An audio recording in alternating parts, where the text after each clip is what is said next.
if your job is to try to be the best basketball player you can be, right?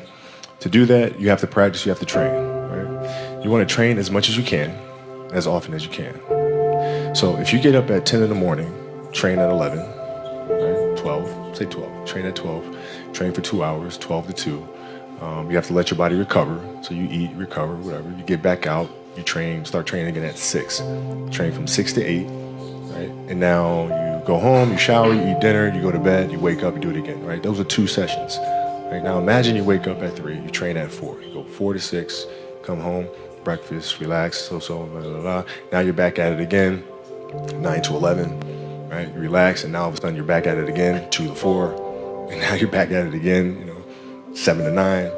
Look how much more training I have done by simply starting at 4, right? And so now you do that, and as the years go on, the separation that you have with your competitors and your peers just grows larger and larger and larger and larger and larger.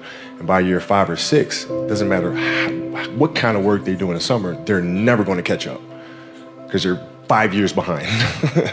Right? So it makes sense to get up and start your day early because you can get more work in. I didn't feel good about myself if I wasn't doing everything I could to be the best version of myself. If I felt like I left anything on the table, it would eat away at me. I wouldn't be able to look myself in the mirror. Right? So the reason why I can retire now and be completely comfortable about it because I know that I've done everything I could to be the best basketball player I could be. And so that's where it comes from for me. You can't leave any stone unturned. Trivial things weren't going to pull my attention. It had to be things weren't going to pull my attention. It had to be things that I had a purpose. I wanted to be one of the best basketball players to ever play. And anything else that was outside of that lane, I didn't have time for. At what age did that goal become crystal clear? I made that deal with myself at 13 years old. At 13 years old? 13 years old. That's the deal I made. You were crystal clear about it? Crystal clear. And where did inspiration come from? The love of the game. The love of the game, the challenge. Like I would watch Magic play, I'd watch Michael play, and I would see them do these unbelievable things, and I'd say, can I get to that level? I don't know, but let's find out. If I could work that hard every day, with being blessed with the physical tools that I have, what would my career be?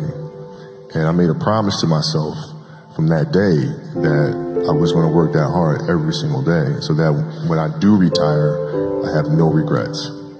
And that was the most important thing for me, is to leave no stone unturned, get better every single day. And if I lived that way, then over time, I'd have something that was beautiful.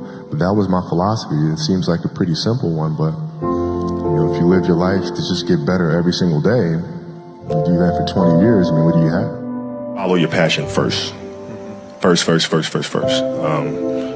I retired from the game, I sat there asking kind of all the wrong questions.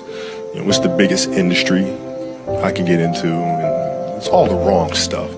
And you got to sit there and ask yourself, okay, what am I truly passionate about? What do I enjoy doing? And when you feel that way, honestly, you feel like you have never worked a day in your life. It's the most fun thing in the world. You get up in the morning excited about what you're doing. And you got to be really honest with yourself about it. If you wake up in the morning and you're dreading going to work, dude, do something else. Right. Do something else. And those are hard decisions to make. But when you make those decisions, it's a very liberating experience. And you'll find out that the rewards will come. Basketball for me was the most important thing. So everything I saw, whether it was TV shows, whether it was books I read, people I talked to, everything was done to try to learn how to become a better basketball player. Everything. And so when you have that point of view, then literally the world becomes your library to help you to become better at your craft. The competitiveness that I bring to work every day is really helping people, in a sense, be competitive with themselves. Right? If you're animating something, or you're writing a screenplay, or you're composing a piece of music, is that the best you can do? Right? Don't ask me. Don't say, okay, do you approve? Don't ask me. I'm not the musician. I'm not the composer. You know. Right? So the competitiveness is more from an individual perspective. Is this the best you can do? And if the answer is yes, then off we go. We talk about this often, and we always talk about the fact that you can learn a lot more from the failures than you can from the successes. And you have to figure out where those landmines are and then how to best avoid those, or help entrepreneurs, and ourselves included, figure out the clues of where those landmines are. You know, not that you're going to avoid all of them, Right.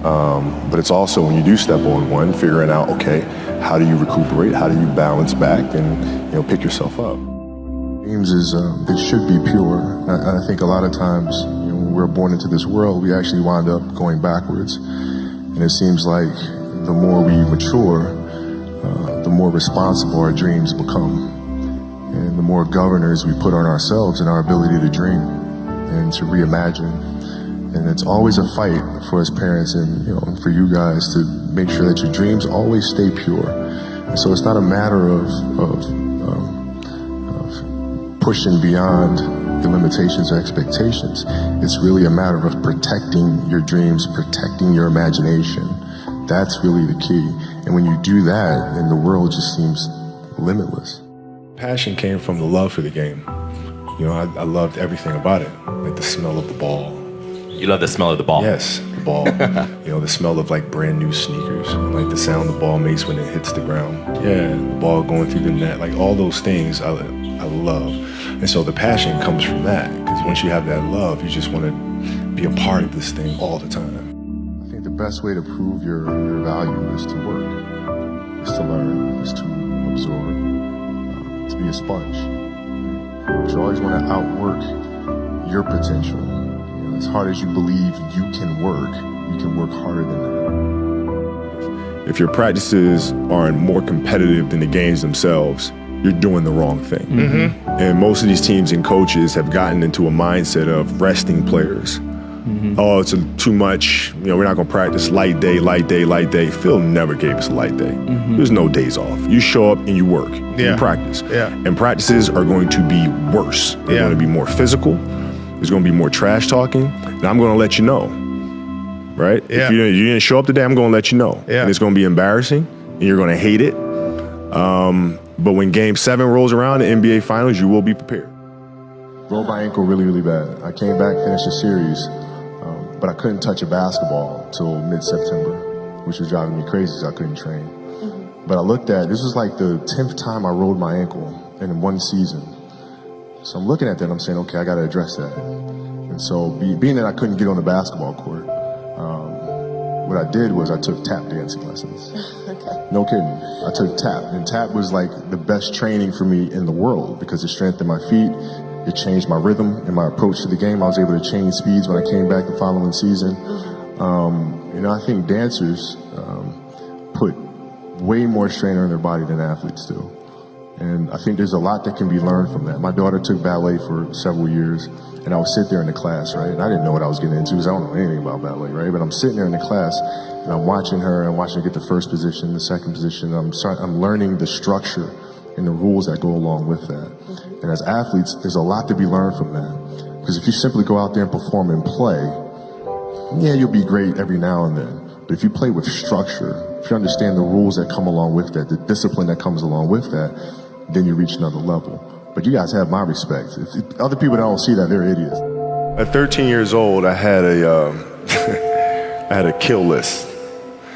And so, they used to do these rankings. It was Street and Smith basketball rankings. And I was nowhere to be found because I was like 6'4", scrawny, like 160 pounds soaking wet. So I was like 57 on the list. And so I will look at 56, 55, all the way up to number 1, who these players are, what club teams they played for. So when we go on an AAU travel circuit, I got to hunt them down, right? And so that became my mission in high school, is to check off every other person, all those 56 other names, hunt them down and knock them down. The game is just a part of me. So it never leaves. Even now that I'm retired, everything that I've learned from the game of basketball, I've carried it over into life. Mm-hmm. Like basketball's helped me be a better person, a better friend, a better father. Well, because there's life lessons that are within the game, like communication, like unselfishness, like attention to detail, and empathy and compassion. Like all those things are in the game. And as an athlete, if we are aware of those things, it helps us become better human beings.